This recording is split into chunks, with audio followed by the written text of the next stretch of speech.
Welcome to the Hank Haney Podcast. Today's podcast is brought to you by betonline.ag. That is your number one source for all your sports betting needs this season, from baseball, golf, soccer, to all the top fights in the UFC and MMA and boxing.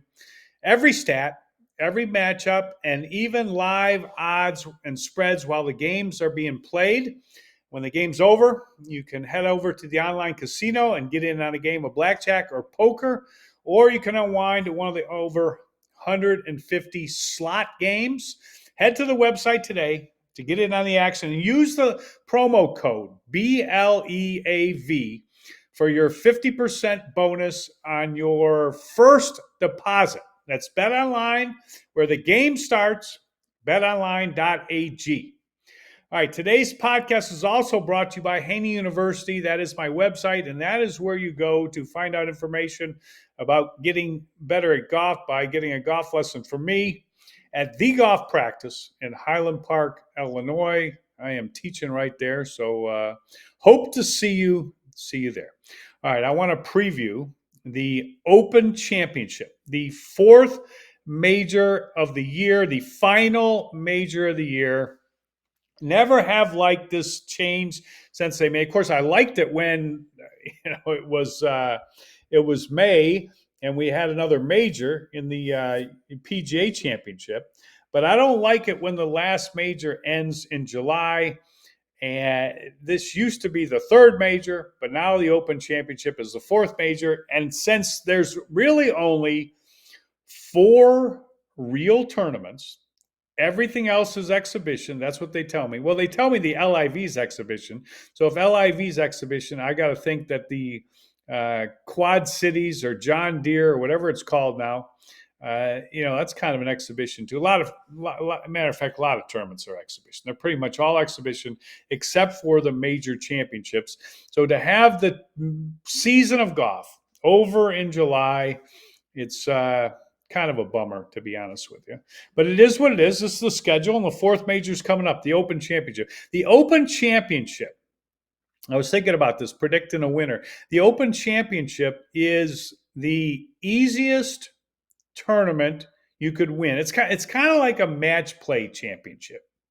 Like the U.S. Amateur. That's a match play championship.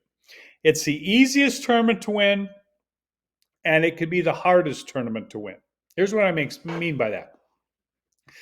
One of the reasons why match play tournaments like the U.S. Amateur is a easy tournament to win is you're just playing individuals, and you could go out there and shoot 74 or 75 and beat a guy who's shooting 76. So that could happen, and it has happened. Maybe your bad round comes when somebody else's bad round comes, and you end up winning the match. You could also shoot 67, and somebody else could shoot 66, and you could have shot 67 every single day of the tournament, and that one time you shoot 67, you go against a guy who shoots 66, and you lose and you're out. So that means that it can be the hardest tournament to win. A match play tournament. The Open Championship is like that in this regard. The tee times play a big role in an Open Championship. They tee off one tee only, which means that the tee times spread out. And since it gets light so early and stays dark so late, they have a huge field, and they tee off from one tee only, and they start early in the morning. And they play on links courses, and links courses mean they're right near the water, and the tide comes in and the tide goes out. And when that tide goes in and out, a lot of times the weather changes, and a lot of times at Open Championships, you will go and you will analyze the leaderboard. You could do it after 2 days, you could do it after 4 days, but after 2 days, if 70 people make the cut, there's many times I've seen an Open Championship where of those 70 players, 50 of them played in the morning on Thursday, in the afternoon on Friday, or vice versa. And that means that the weather was drastically different. And in particular, the rain and the wind at an Open Championship can change. The conditions can change in a heartbeat. And usually one side of the draw, remember, every tournament has morning time, except for LIV, which has a shotgun start, and people don't like the shotgun start. But because LIV has a shotgun start, everybody pretty much plays in the same conditions. They play in exactly the same conditions. But when you have tee time spread out a long way over the day, if you get the bad end of the draw, in other words, you play early, late, or you play late, early, either one, and the weather is bad in the morning today when you teed off, and it's bad in the afternoon when you play, I mean, you get totally screwed. And that is one of the reasons why it can be the easiest championship to win, because you only have to beat half the field. And it is also the hardest championship to win because you could get the bad end of the draw.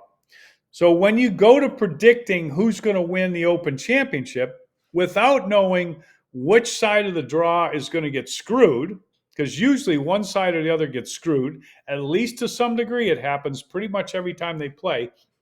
How do you pick a winner? Well, here's how you pick a winner. You pick the best player, and that's what I've always done. And it used to be Tiger Woods, and I was right about half the time. Okay, now it's Scotty Scheffler. So he is the odds-on favorite right now. He's 15-4 favorite to win the Open Championship. Those are short odds. What is that? A little more than 3-1, 3.5-1, something like that. It's a tough. That is small odds. He's the prohibitive favorite, and rightfully so. He's won 5 times this year. He's on the PGA Tour. He's statistically he won the Masters, so he's a major championship winner. He's statistically far and above every player in golf today in greens and regulation, fairways hit. It's on and on and on with his statistical advantage he has over by pretty much ball striking. The putting, had a good putting year. He's not going to dominate the putting statistics, but at the Open Championship, it's less likely that somebody is just going to have a lousy putting tournament.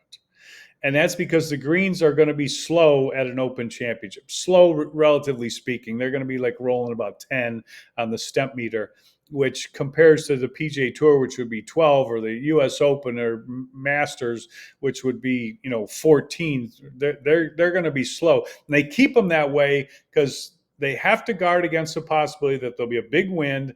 And if there's a big wind, and I mean big wind, because that's what you get at an Open Championship. If you get a big wind and they're out there and the greens are rolling at 12 on the stemp meter, the ball won't stay still on the green, and they got to stop play, and they can't finish the round.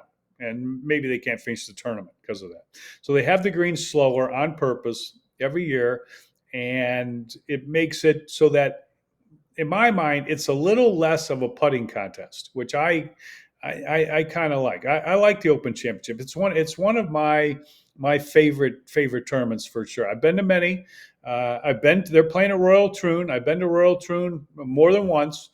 Love the golf course. I remember I got a great story from Royal Troon. Couple great stories.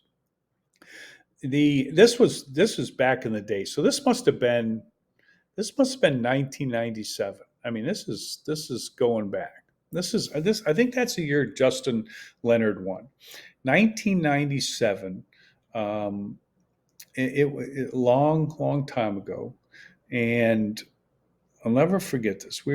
I went there with Mark O'Meara, and Mark and I would go to tournaments together, once in a while. Like if his family wasn't going, I might go with him. I was coaching them, and we'd go there and buddy around for a week, and it'd be a fun week for both of us. And one year I went with Mark, and I was going to stay with him, and that was always a fun. Mark's a great guy, one of the greatest guys you'll ever meet. So it was a fun week for me. He brings back great memories, and we were going to stay right at the hotel at Royal Troon.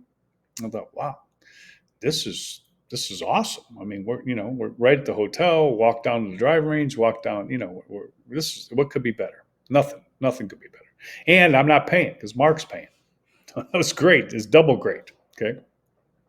So we get to the hotel, and things are a little different over in Scotland. I mean, it's not. It's Royal Troon sounds pretty good. Not the Four Seasons. Not the Four Seasons. Not the Four Seasons on Maui or the Four Seasons anywhere. It's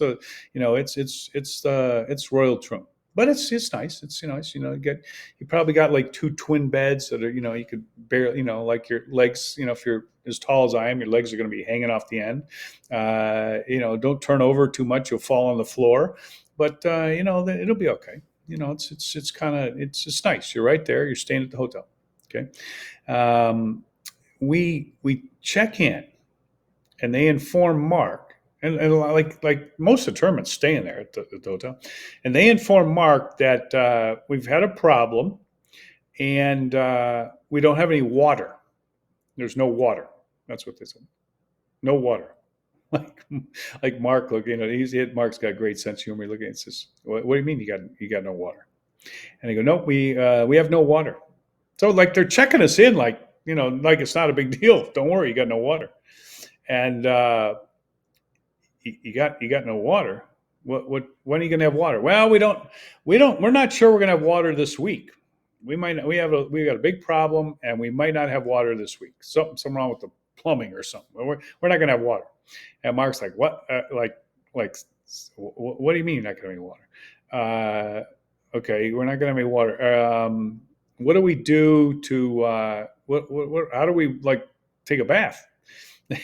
Tell them that the pool is still open, and you can go down in the pool and take a little dip.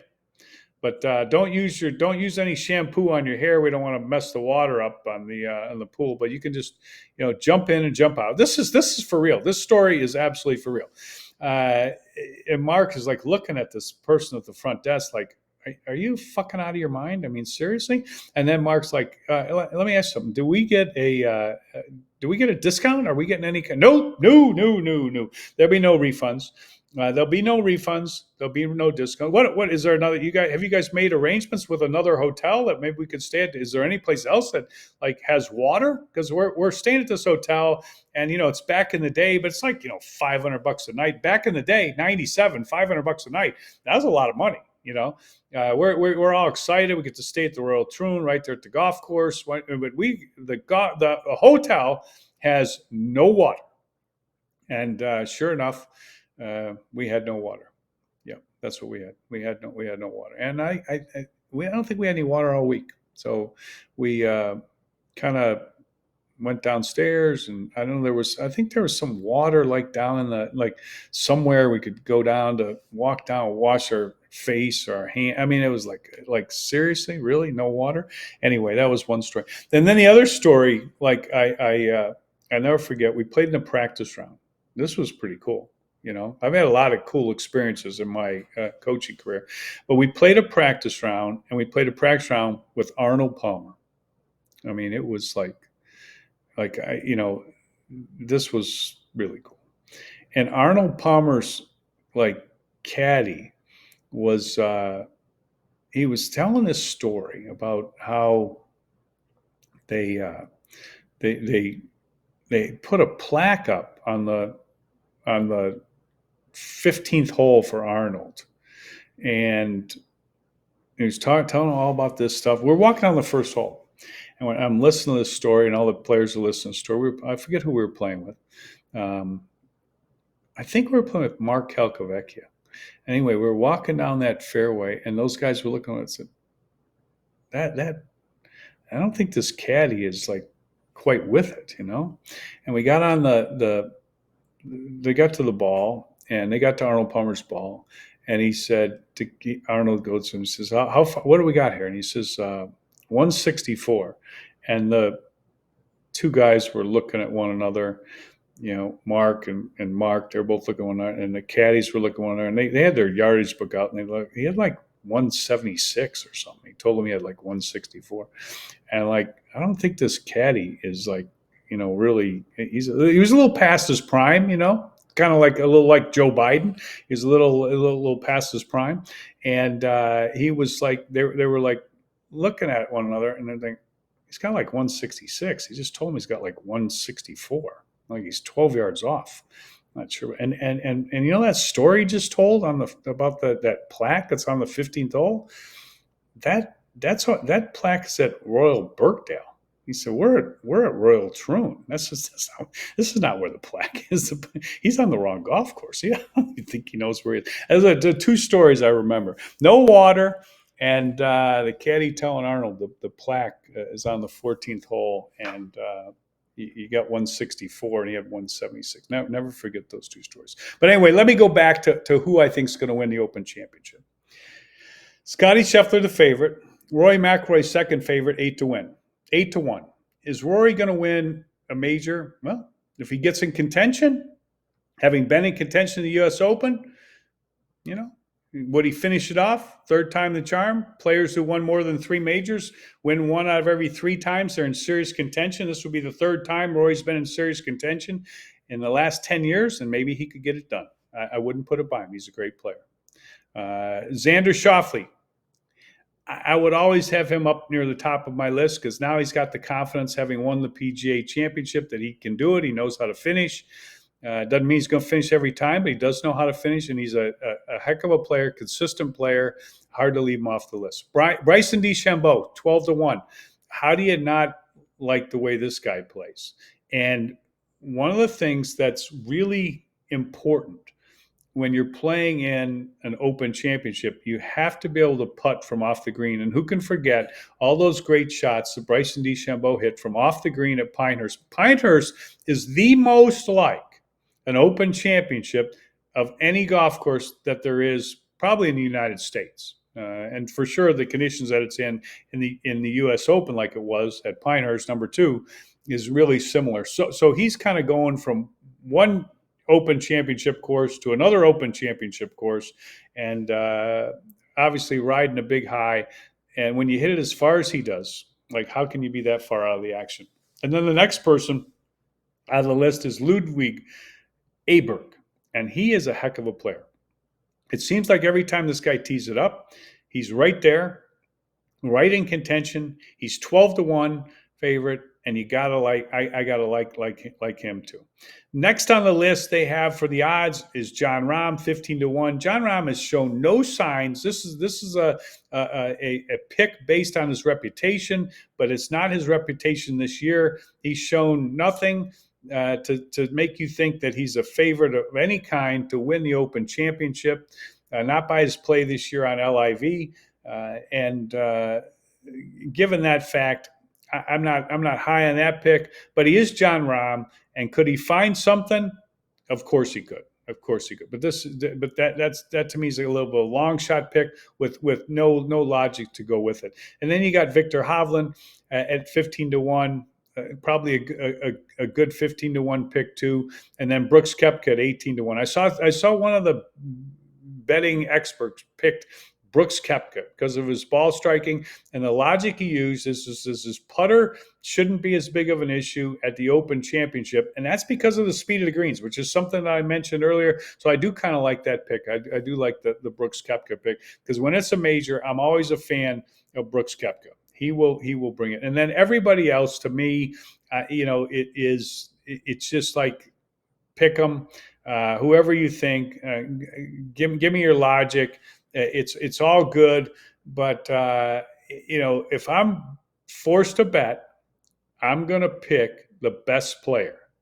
Now, you might pick 2 or 3 players, and every one of those guys, Scotty Scheffler included, gets the bad end of the draw and gets wiped out of the tournament in the first day just because they got hosed with the bad end of it. And that's a tough thing.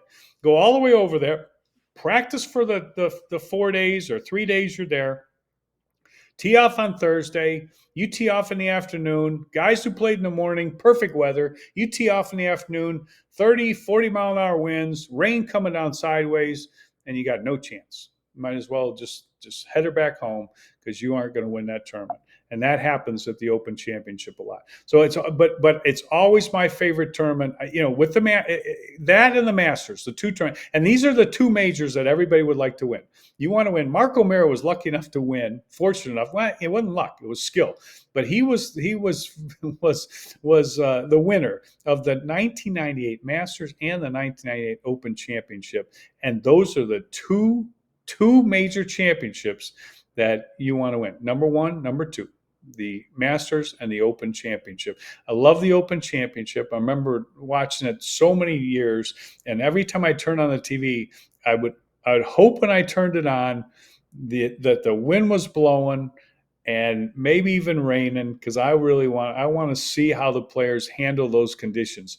I love the fact that the conditions dictate the score, not something that's contrived or some way the course is set up or something like the depth of the rough or all that stuff. And I just like it's just that the nature's conditions determine what's going to win the tournament, and I can't wait to watch the Open Championship. Hope everybody enjoyed the podcast. Hit the follow button on the iHeartRadio app, wherever you get your podcasts. And make sure you check out my programming and all the great programming on nofilter.net. And you can see the Hank Haney Podcast on YouTube. Go to the Hank Haney Podcast and see it there. Hope everybody has a great day, and we will talk to you soon on the Hank Haney Podcast.